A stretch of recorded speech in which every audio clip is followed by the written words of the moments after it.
Good morning, my lovely people. Grace here, Bikeadonia. It's another beautiful Tuesday in the hills around Chiang Mai.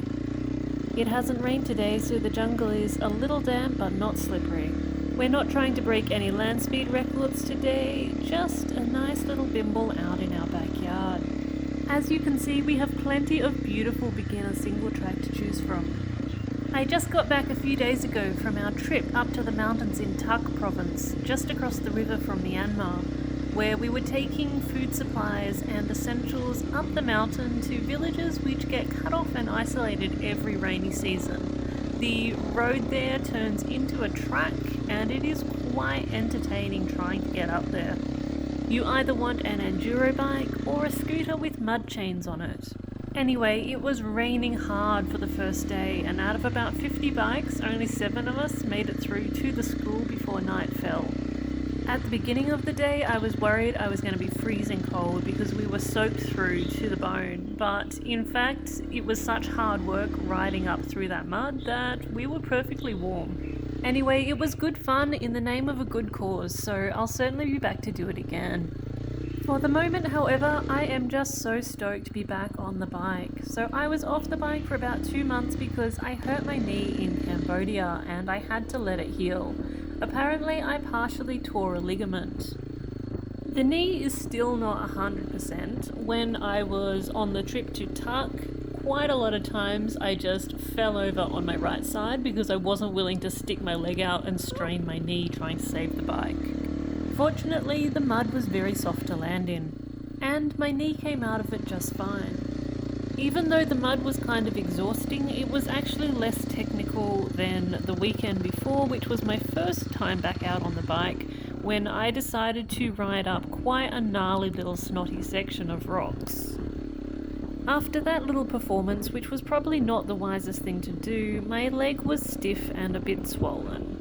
But this time after the trip to Tak, it was pretty much fine, or maybe I just couldn't tell the difference between how much my knee hurt and how much the rest of my body hurt.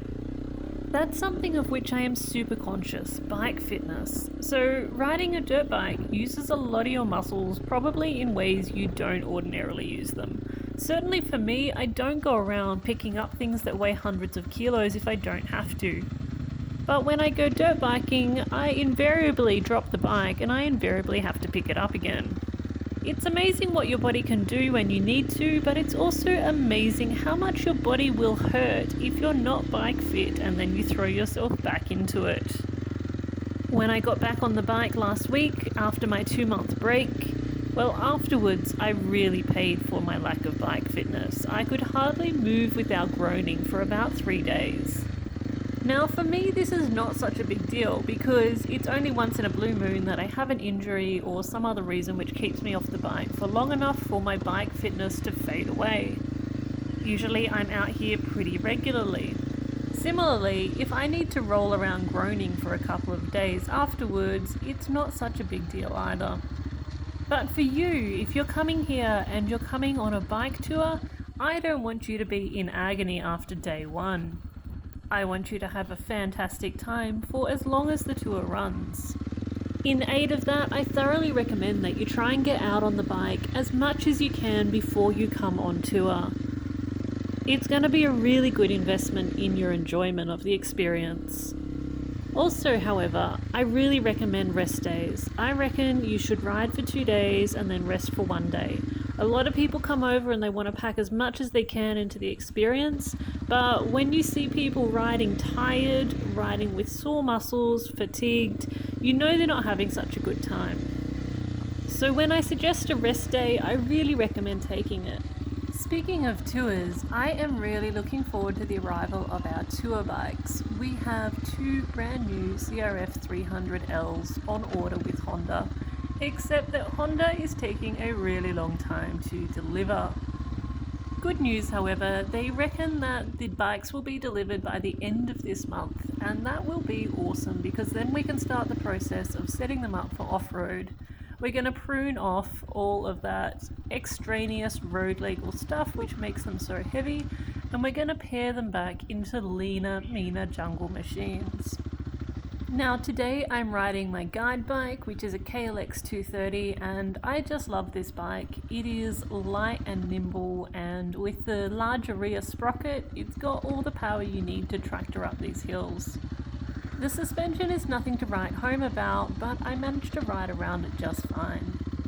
However, the reason that we went for the CRF300Ls for our hire bikes instead of the KLXs is that the 300s have a really low seat height.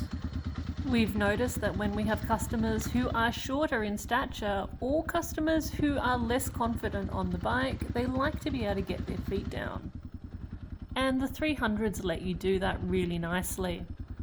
The other good thing about the 300Ls is with 300cc's they have that little bit more horsepower than the KLX230 that I'm riding now. I'm not a huge human being, so I don't need a lot of power to drag me around the jungle, but a lot of our customers are a lot bigger than I am. So the 300s are really versatile bikes, both for those of shorter stature and for people who want a little bit extra horsepower. The suspension on the 300s are also a step up from the conventional forks that I'm running on the KLX230, so that's all good. When the bikes arrive, I'll make a little video about the modifications we make to get them ready for the jungle. Anyway, I'm about to ride through a bog, so I will catch you later.